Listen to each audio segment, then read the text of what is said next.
Bismillahirrahmanirrahim. Assalamualaikum warahmatullahi wabarakatuh. Selamat pagi, siang, sore, kapanpun dan dimanapun kalian berada. Mudah-mudahan selalu sehat. Untuk penjelasan pada bagian ini akan disampaikan mengenai JavaScript sebagai bahasa pemrograman web. Penjelasan ini merupakan bagian dari mata kuliah SIP berbasis web, dan ini adalah penjelasan di minggu ketiga, di mana 2 pertemuan sebelumnya sudah membahas mengenai dasar-dasar internet di pertemuan pertama dan juga mengenai HTML dan CSS di pertemuan kedua. Dan di pertemuan ketiga ini adalah tentang bahasa pemrograman web, yaitu JavaScript. Apa yang membedakan JavaScript dengan HTML dan CSS adalah bahwa HTML dan CSS adalah bahasa markup yang digunakan untuk menyusun komponen dan tampilan dari sebuah halaman web. Sedangkan JavaScript digunakan untuk menyusun sebuah bahasa pemrograman yang sesungguhnya. Jadi ketika disampaikan bahwa HTML dan CSS ini menyusun sebuah web, maka JavaScript inilah yang melengkapi jiwa dari sebuah website sehingga menjadi sebuah website yang interaktif dan dinamis. Dan seperti apa yang kita lihat sekarang, halaman internet yang kita lihat sekarang dengan berbagai animasi itu adalah karena adanya JavaScript. Nah, pembahasan pada bagian ini kita bagi menjadi 4. Yang pertama adalah client side dan server side scripting. Yang kedua adalah JavaScript sebagai bahasa pemrograman web.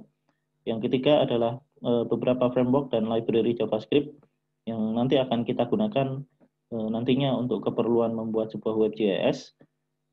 Di antaranya adalah Leaflet dan juga Bootstrap untuk keperluan penyusunan antarmukanya, dan beberapa latihan terkait dengan bahasa JavaScript. Ya, yang pertama adalah pembahasan mengenai client side dan server side scripting. Apa itu client side dan server side scripting? Sekali lagi kita ingat penjelasan mengenai bagaimana cara kerja internet. Jadi ada 2 aktor yang terlibat pada saat komunikasi internet yang kita sebut sebagai internet, yaitu client dan server. Di mana client adalah kita di komputer kita, sedangkan server adalah komputer tempat di mana file-file yang ada di internet disimpan. Misalnya Google, berarti servernya adalah di server Google. Nah, sebagai contoh, kita ingin mengakses alamat Google, maka kita ketikkan www.google.com di browser kita, di laptop ataupun di HP kita. Selanjutnya, browser akan mengirimkan request atau permintaan untuk mengcopy file yang ada di server. Ini adalah file yang tersimpan di server, kemudian di-copy, dalam tanda kutip di-copy, kemudian dikirim sebagai sebuah respons ke komputer kita, dan itulah yang ditampilkan di komputer kita. Nah, dari penjelasan tadi ada 2 elemen, yaitu client dan server. Di mana client mengirimkan request, kemudian server memberikan respons berupa halaman HTML. Nah, terkait dengan bagaimana script itu diproses, itu dibagi menjadi 2, yaitu client side scripting dan server side scripting. Client side scripting atau biasa kita sebut dengan istilah front end adalah tempat di mana script yang ada di komputer kita diproses tanpa perlu koneksi internet. Sebagai contoh adalah JavaScript. Jadi ketika kita memiliki script, kita proses JavaScript tersebut di sisi client, yaitu di browser kita. Sedangkan server side scripting ini adalah script atau bahasa pemrograman yang ditulis yang berurusan dengan istilahnya adalah backend, berurusan dengan bagian dari server, sehingga contohnya adalah PHP, sesuai namanya PHP, atau bahasa server side lain misalnya Node.js, misalnya ASP, Java, dan lain-lain. Yang ini adalah contoh-contoh bahasa pemrograman di sisi server. Apa yang dilakukan oleh bahasa pemrograman di sisi server? Gunanya adalah untuk mengakses basis data, untuk melakukan pemrosesan yang sifatnya besar dan lain-lain, yang itu dilakukan di sisi server. Sehingga kita bisa bedakan antara 2 hal ini. JavaScript biasa kita sebut sebagai client side scripting karena dia di sepanjang sejarah dari JavaScript, sebagian besar dia difungsikan sebagai script untuk memproses data, memproses animasi, memproses gambar, dan lain-lain di bagian browser. Meskipun sekarang JavaScript juga digunakan pada sisi server. Nah, bagaimana proses server side scripting dan client side scripting ini? Kalau tadi kita sampaikan di bagian awal bahwa ada ada pemrosesan yang dilakukan di sisi server, ada pemrosesan yang dilakukan di sisi klien, yaitu dari web browser kita mengetikkan sebuah alamat, misalnya seperti ini. Kemudian browser kita mengirimkan request yang kita sebut dengan nama HTTP request. Di sini salah satunya adalah GET. GET ini salah satu request yang nantinya akan kita pelajari lebih lanjut. Ada beberapa macam request atau permintaan yang dikirim oleh klien kita ke server, ada beberapa jenis. Kemudian sampailah request tadi ke server. Di beberapa kasus, yaitu di client-side scripting, maka server tidak perlu melakukan pemrosesan lebih lanjut. Hanya script yang ada di server, yaitu dalam bahasa JavaScript, ini kemudian di-copy ke komputer kita dalam bentuk respon. Ini adalah HTTP response. Ditampilkan dipanggil ke komputer kita, kemudian script ini seperti ini, window.onload dan seterusnya, ini adalah bahasa JavaScript, langsung dieksekusi oleh komputer kita. Nah, ini adalah alur dari sebuah client-side scripting, di mana web server di sini tidak perlu melakukan pemrosesan apapun kecuali hanya mengcopy file ke komputer kita atau mengirimkan respon ke komputer kita. Nah, selanjutnya jenis yang kedua adalah server-side scripting.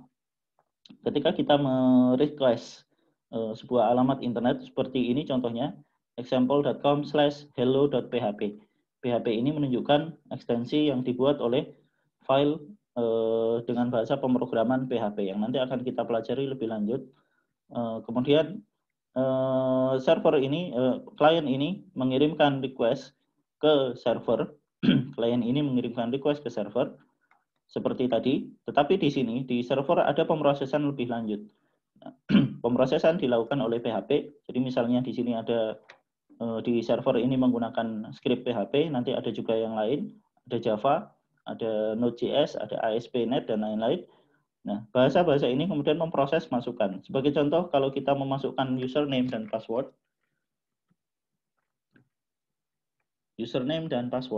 maka tentunya username dan password ini tidak akan langsung di-copy ke komputer kita, tapi diproses terlebih dahulu di sisi server untuk dihubungkan dengan sebuah basis data. Jadi misalnya di sini ada sebuah basis data, maka web server ini kemudian meminta dengan menggunakan script PHP, jika username dan passwordnya seperti ini, maka data apa yang boleh ditampilkan, data apa yang tidak boleh ditampilkan. Nah, ini adalah contoh pemrosesan berbasis server.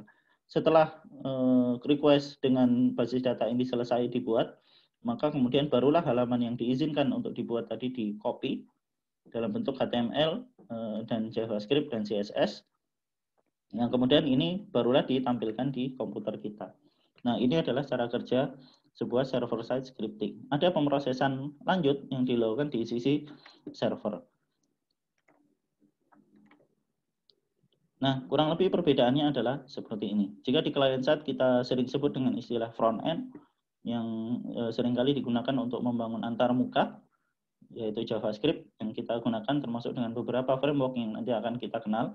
Kemudian di server-side kita sering sebut dengan istilah back-end, yang seringkali berurusan dengan masukan dari pengguna, kemudian memproses basis data, dan seterusnya. Nah, kemudian client-side, misalnya ada sebuah formulir, maka client-side ini berfungsi untuk mengkolek atau mengumpulkan masukan dari pengguna, sedangkan server-side ini memproses masukan tadi menjadi sesuatu yang lain, sehingga pemrosesan dilakukan di server-side. Kemudian client-side ini lebih banyak berhubungan dengan visual dan tampilan, misalnya interaksi ketika tombol ini diklik melakukan apa, sedangkan server-side banyak berurusan dengan data, dengan transaksi, dengan autentikasi yang kompleks dan lain-lain, yang ini tidak bisa dilakukan di sisi klien. Kemudian yang terakhir, script ini bisa dilaksanakan di sandbox. Sandbox contohnya adalah kalau kita membuka browser, kemudian kita lakukan inspect, maka kita tetap bisa menulis JavaScript di situ tanpa perlu menggunakan koneksi internet. Jadi bahkan tanpa koneksi internet pun kita bisa menjalankan JavaScript. Sedangkan server-side, kita perlu koneksi internet untuk bisa mengakses proses yang terjadi di server. Dan dengan koneksi tersebut kita mendapatkan copy hasil yang diperoleh dari hasil pemrosesan tersebut untuk ditampilkan di komputer kita. Ya. Jadi kesimpulannya adalah kalau untuk client-side scripting, script itu dimasak di browser, sedangkan untuk server-side scripting, scriptnya dimasak oleh server sebelum kemudian disajikan ke browser. Perbedaannya adalah letak di mana script ini diproses. Client-side scripting contohnya yang paling terkenal adalah JavaScript, server-side scripting contohnya yang banyak digunakan di Indonesia adalah PHP. Nah, kemudian tentang JavaScript sendiri sebagai bahasa pemrograman web, yaitu client-side scripting yang kita sampaikan tadi. Nah, apa itu JavaScript? Sebelumnya sudah kita bahas mengenai HTML dan CSS. HTML dan CSS ini adalah komponen utama, di mana HTML nanti berfungsi untuk mengatur elemen-elemen apa saja yang ada di situ. Kemudian CSS ini berfungsi untuk mengatur tampilan. Sebagai contoh, kalau ada seekor kucing, maka kedua telinga kucing adalah elemen-elemen dari HTML, misalnya. Kemudian warna bulu dari kucing, maka dia diatur oleh tampilan dalam bentuk CSS. Nah, apa peran JavaScript di sini? JavaScript ini adalah jantung dari sebuah halaman web, di mana dengan JavaScript kita bisa melakukan pemrosesan dan pemrosesan data dan melakukan action dan lain-lain, dan JavaScript inilah bahasa pemrograman yang sesungguhnya dari sebuah web. HTML dan CSS boleh jadi tidak bisa kita sebut sebagai bahasa pemrograman, tidak ada konsep iterasi, tidak ada konsep variabel, meskipun di CSS ada, tidak ada konsep perulangan dan lain-lain, if then dan seterusnya.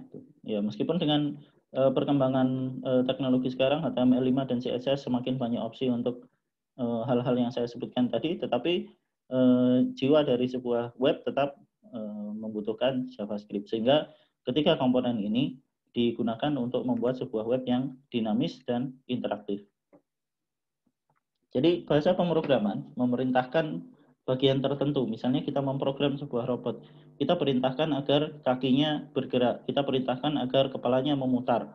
Maka bahasa pemrograman yang ada pada robot ini kita gunakan untuk memerintahkan bagian-bagian tertentu dari robot untuk bergerak. Nah, bagaimana dengan bahasa pemrograman web, yaitu JavaScript yang kita bahas sekarang? Maka JavaScript sebenarnya adalah memiliki konsep yang sama, yaitu memerintahkan elemen-elemen tertentu, yaitu elemen HTML yang sudah kita pelajari sebelumnya, misalnya button atau tombol, form atau formulir, H1 dan lain sebagainya, yang ini bisa kita perintahkan untuk melakukan sesuatu. Misalnya jika kita klik tombol ini, maka lakukan apa.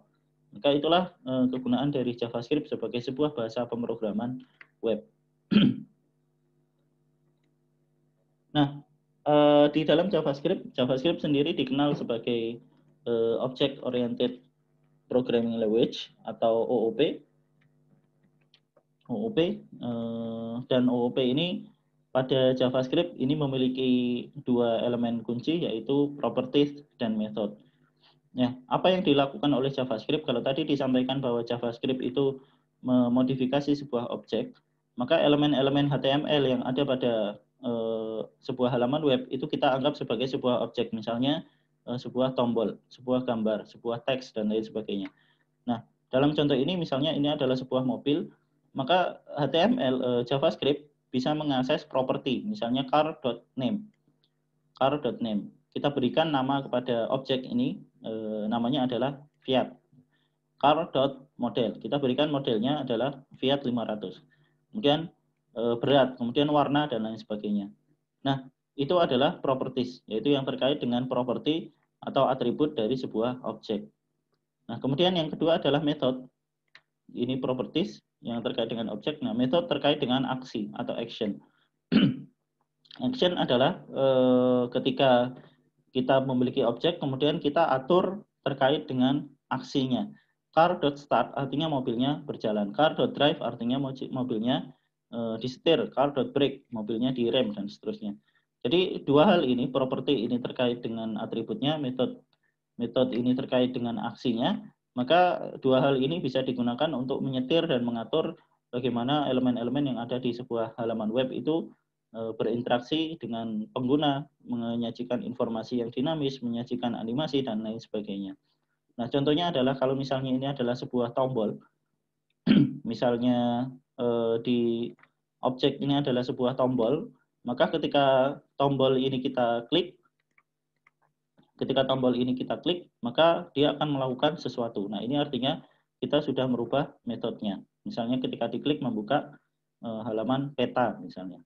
Nah, ketika kita ingin merubah warna dari sebuah tombol ini, ketika kita ingin merubah warna dari tombol ini yang tadinya hijau, ketika diklik berubah menjadi biru misalnya, maka kita menggunakan properti. Nah, artinya apa? Artinya JavaScript bisa digunakan untuk mengakses baik elemen HTML-nya dari sebuah objek maupun CSS-nya. Karena seperti yang kita ketahui, warna, tampilan, dan lain-lain ini bisa diatur dengan menggunakan CSS. Nah, dengan demikian JavaScript ini bisa berhubungan dengan HTML, bisa berhubungan dengan CSS, dan kemudian membuat aksi tertentu, di mana aksi-aksi ini kemudian bisa digunakan untuk melakukan macam-macam hal. Nah, ada satu hal lain yang perlu disampaikan terkait dengan dunia JavaScript di pemrograman web, yaitu event. Event itu adalah ketika sesuatu terjadi. Jadi ketika kita mencet sebuah tombol, kemudian mobilnya berjalan, maka akan muncul event, mobil berjalan.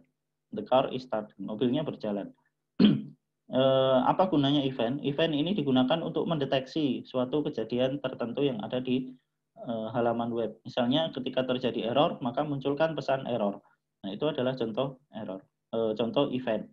Ketika tombol diklik atau ketika mouse berada di atas tombol, maka lakukan hal-hal semacam ini. Nah, pengertian-pengertian ini nanti akan menjadi penting ketika kita membahas mengenai leaflet.js yang nantinya akan kita bahas dan kita gunakan untuk keperluan menampilkan peta di internet.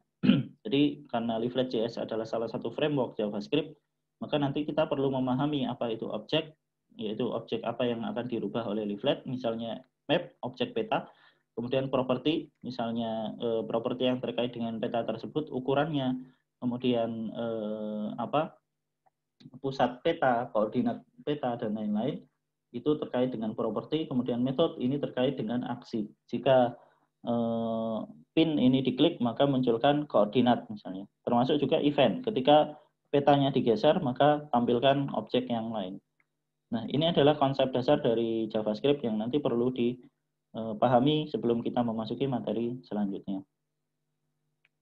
Nah, JavaScript itu seperti apa? JavaScript seperti ini. Jadi kita bisa kombinasikan JavaScript dengan HTML dan CSS untuk membuat halaman web yang dinamis dan interaktif.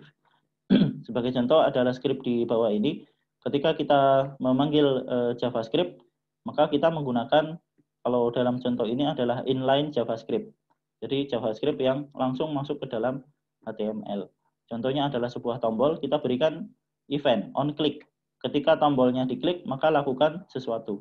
Nah, inilah elemen JavaScript yang dimaksud. Document.getElementById, demo.innerHTML, hello JavaScript. Sekilas dengan membaca script ini, maka kita bisa ketahui bahwa script ini akan mencari elemen HTML dengan nama demo, yaitu ini. Kemudian akan merubah inner HTML. Inner HTML yang dimaksud adalah ini, yaitu apa yang ada pada elemen paragraf ini, isi dari elemen paragraf. Kemudian kita rubah isinya, kita rubah propertinya, sama dengan kita rubah propertinya menjadi hello JavaScript. Artinya apa? Dengan membaca script sekilas ini kita bisa tahu bahwa aslinya tombolnya adalah seperti ini, huruf paragraf di bawah heading 1 aslinya menampilkan tulisan ini, JavaScript can change HTML content. Kemudian ketika tombolnya kita tekan, tombolnya bertuliskan click me, ketika tombolnya kita tekan, maka tulisan ini akan berubah menjadi hello JavaScript. Nah, kita lihat bahwa JavaScript mampu memodifikasi objek, elemen HTML, memodifikasi dalam hal ini properti dengan menggunakan tanda sama dengan. Kemudian nantinya kita juga akan lihat bahwa HTML bisa juga digunakan untuk memodifikasi CSS. Nah, ini adalah contoh bagaimana HTML bisa kita gunakan untuk memodifikasi properti dari sebuah elemen HTML, khususnya adalah properti CSS-nya. Nah, sebagai contoh, kita berikan warna biru pada sebuah teks yang aslinya warna biru dengan menggunakan CSS inline. Kemudian oleh JavaScript kita rubah document.getElementById text.style.color red. Nah, sehingga teks yang tadinya berwarna biru, ketika script ini dipanggil, kita lihat di sini kita menggunakan metode pemanggilan JavaScript dengan menggunakan tag script Maka ketika script ini dipanggil, teks ini akan berubah warna menjadi merah. Nah, selanjutnya ada beberapa cara untuk memanggil JavaScript yang tadi kita sudah kenalan dengan dua cara. Yang pertama adalah memanggil langsung di inline, seperti contoh ini. Jadi langsung kita masukkan ke dalam elemennya, misalnya on click sama dengan bla bla bla. Maka ini adalah contoh inline. Kemudian ada contoh embed, yaitu contoh yang kedua tadi kita lihat dengan menggunakan text script, kita bisa sisipkan HTML di dalam sebuah dokumen, kita bisa sisipkan JavaScript di dalam sebuah dokumen HTML. Cara yang lain adalah memanggil dari script eksternal, kita taruh di bagian head, yaitu di bagian head, sebuah dokumen HTML untuk memanggil dokumen JavaScript yang lain dengan menggunakan text script src seperti ini. Dan yang keempat adalah kita bisa memanggil JavaScript dari JavaScript yang lain. Jadi JavaScript bisa memanggil script JavaScript yang lain dengan menggunakan beberapa macam cara. Salah satunya adalah get script seperti ini, atau import atau yang lain. Nah, ini adalah beberapa konsep JavaScript sebagai sebuah bahasa pemrograman. Ada istilahnya bagaimana angka itu disimpan, angka, number, dan string. Kemudian ekspresi, kemudian operator. Jadi bagaimana JavaScript menyatakan sebuah variabel adalah melalui keyword var x, var y, dan seterusnya. Kemudian komentar ditulis seperti ini. Ini adalah komentar yang lebih dari satu baris. Dan variabel bisa kita definisikan seperti ini. Var x, kemudian x sama dengan 6. Nah, satu hal yang perlu dipahami tentang JavaScript adalah JavaScript ini case sensitif. Artinya huruf besar, di sini N besar, dan huruf kecil, di sini N yang kecil, ini dianggap sebagai dua buah variabel yang berbeda. Nah, sehingga hati-hati ketika menulis kode dalam JavaScript, huruf besar dan kecilnya berpengaruh. Selanjutnya, ada beberapa macam tipe data, ada number, angka, ada string, ada array, dan ada objek seperti yang tampil di sini. Ada misalnya array digunakan untuk menyimpan banyak variabel sekaligus, kemudian objek digunakan untuk menyimpan key dan value. Nah, key and value pair. Jadi pasangan key dalam hal ini adalah first name ini, dengan value adalah nilai dari key tersebut yaitu John. Nah, key dan value pair ini akan kita jumpai cukup sering di bidang geospasial, karena nanti kita akan kenal sebuah format yang disebut dengan nama GeoJSON, Geo JavaScript Object Notation, yaitu objek ini, notasi objek. GeoJSON ini digunakan untuk menyimpan sebuah elemen-elemen geospasial yang nantinya akan kita pakai di pertemuan selanjutnya. Kemudian ada juga function digunakan untuk memecah kode dan lain sebagainya. Nah, ada juga konsep-konsep dasar bahasa pemrograman seperti conditional statement, for loop, kemudian while loop, do while, dan lain sebagainya. Ya, ini adalah contoh-contoh dari bagaimana script-script ini dipanggil. Sekilas kalau kita perhatikan, contoh ini mirip sekali dengan contoh bahasa pemrograman C++, karena memang JavaScript dibangun dari bahasa C.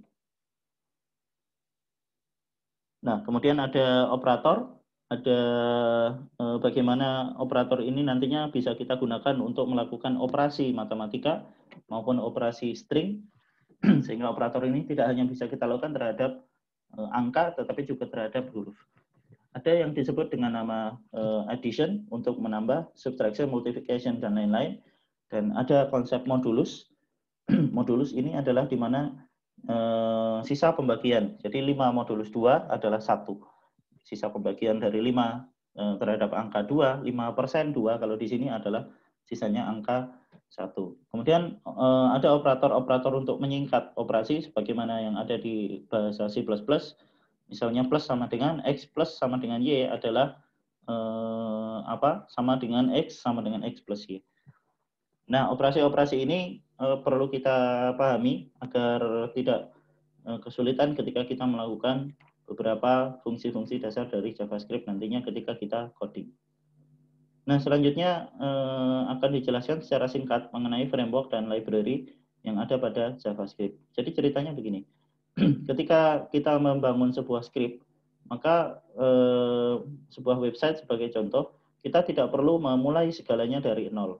Kita tidak perlu memulai segalanya dari nol. Ada hasil-hasil yang sudah dibuat oleh orang-orang sebelum kita yang disebut dengan nama framework dan library. Apa itu framework? Jadi framework itu mengumpulkan fungsi-fungsi yang sama dari beberapa script JavaScript. Jadi ada JavaScript yang memiliki fungsi yang cukup besar yang kemudian dibangun menjadi sebuah elemen yang cukup komplit yang mewakili berbagai macam hal. Nah, ini disebut dengan nama framework. Kemudian ada juga yang disebut dengan nama library. Library adalah sama seperti framework, tetapi biasanya memiliki cakupan fungsi yang lebih kecil dibandingkan dengan framework. Nah, contoh framework nanti adalah Angular atau Bootstrap, contoh library nanti adalah Leaflet.js. Sebenarnya pembedaan antara framework dan library ini tidak terlalu jelas. Ada juga yang menyebut framework dengan library ini adalah sama, dan intinya ini adalah sekumpulan script yang sudah dibuat oleh orang lain, baik framework maupun library, untuk memudahkan berbagai macam fungsi yang kita perlukan di dalam sebuah JavaScript tanpa kita harus memulai coding dari nol. Sehingga jangan khawatir ketika kita membangun sebuah website, bukan berarti kita harus membuat semua fungsinya dari awal. Misalnya hanya untuk sekedar mewarnai tombol dan lain sebagainya, untuk menampilkan peta, untuk membuat animasi, bahkan untuk membuat sebuah game, semuanya sudah dibuatkan framework-nya dan kita tinggal menggunakan saja. Contoh dari framework yang nanti akan kita gunakan adalah, contoh dari library adalah Leaflet. Leaflet.js, jadi biasanya library maupun framework itu memiliki akhiran JS di belakangnya untuk menunjukkan bahwa dia adalah framework atau leaflet yang dibangun dari bahasa framework atau library yang dibangun dari bahasa JavaScript.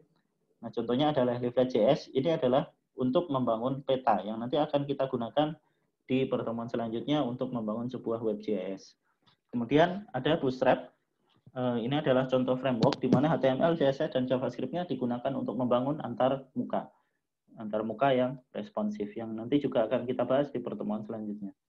Nah, dua hal ini bisa kita gunakan, baik Leaflet maupun Bootstrap, bisa kita gunakan untuk membangun sebuah website web.js yang interaktif dan menampilkan berbagai konten-konten geospasial yang nanti akan kita lengkapi dengan pemrograman berbasis server, yaitu dalam hal ini contohnya nanti adalah PHP, bagaimana kita menyimpan data pada server untuk kemudian digunakan oleh Leaflet dan Bootstrap ini sebagai tampilan antarmukanya.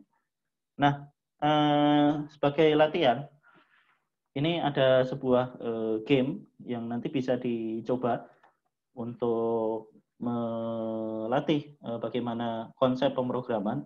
Jadi hal yang berbeda tentang pemrograman JavaScript adalah karena dia adalah bahasa pemrograman. Ketika menyusun sebuah script JavaScript, kita memerlukan pengetahuan tentang logika atau algoritma.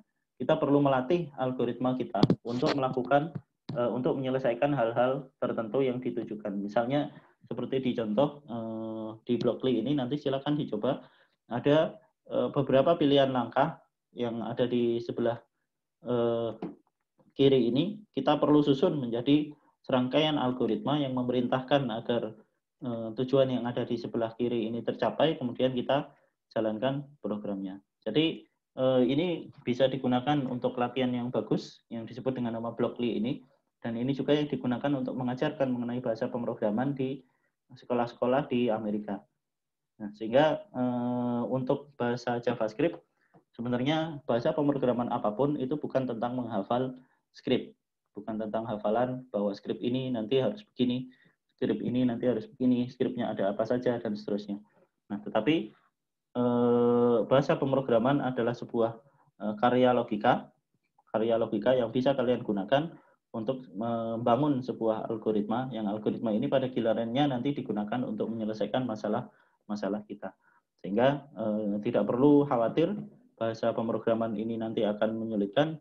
Justru dari bahasa pemrograman ini nanti akan melatih logika dan membuat kita bisa menyelesaikan banyak masalah.